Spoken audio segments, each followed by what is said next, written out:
So yun mga kahantol, no. Kanina mga kahantol, nag-set up tayo, no. So ito mga kahantol, backside tayo mga kahantol, no. So ito pala mga kahantol, no. Wala akong points dito mga kahantol.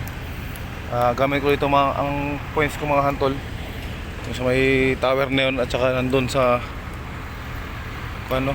stadium, no.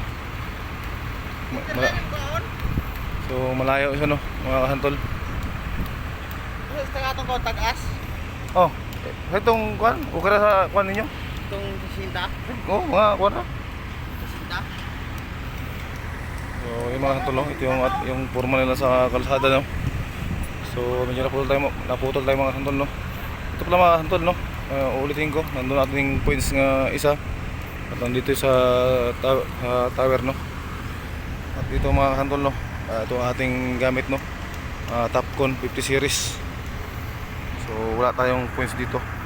Gamit na tayo ng mga kahantol, restriction, no. Ito ang ating lalagyan ng mga kahantol, center line, kalsada. Karugtong doon mga kahantol, sa mga kalsada. So malapit ito matapos mga kahantol.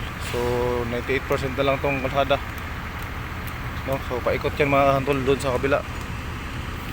At yun ang ating mga unit mga kahantol, tatlong bako at saka dalawang boom green, no. At nandun ang ating mga grupo ng mga taga-sangki, no. Shout out sa mga taga-sangki dyan mga kahantol, no. At itong aming site malapit to Norso. Hindi ko alam kung anong ba to, engineering ba to o IT. So nandyan lang ang Norso eskwelahan, no. Ito ang ating site mga kahantol. So nandun na ang ating helper mga kahantol, no. So kayo na mga kasantol, no. Restriction 1 nakabutang, nakalagay. Ngayon restriction 2. So nasa pangalawang points ng ating helper mga kahantol. So silip tayo.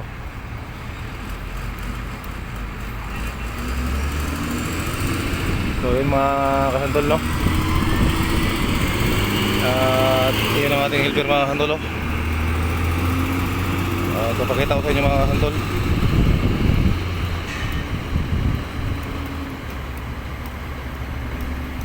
So medyo malabo lang yung camera mga kahantol, pero yan ang paa ng ating helper. So at ito naman tayo mga kahantol. So ngayon mga kahantol, no, restriction 2 nakatapat na sa prism. So enter lang natin mga kahantol, no. Makikita mo dito mga kahantol, no, angle tsaka measure. So measure tayo mga kahantol, no. Click tayo A4. Yan ang tapat ng measure, no. Pindot. Tapos nakabutang mga kahantol, no, restriction 2 point, no. Tapos nakalagay ito mga kahantol, no or yes. Yes lang tayo mga kahantol. Yes. Tapos nakabutang mga kahantol, no. Ito natin nilalagay mga kahantol yung northing easting nun sa tinatayuan niya. So 0-0 yun mga kahantol. So 0-0 din yan, okay yan. Tapos calc, no. Calculate ni mga kahantol. Press tayo A4. And then yan mga kahantol, no. Negative tayo, no.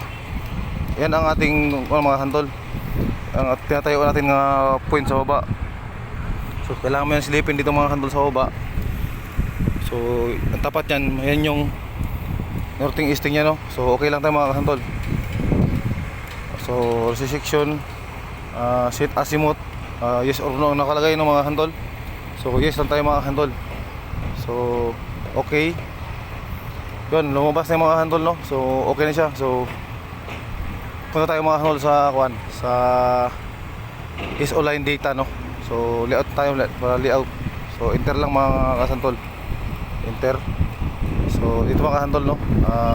I-enter na natin yung coordinate ng ating layout. So yun lang, no. Hanggang dito lang muna tayo mga kahantol. Maraming salamat.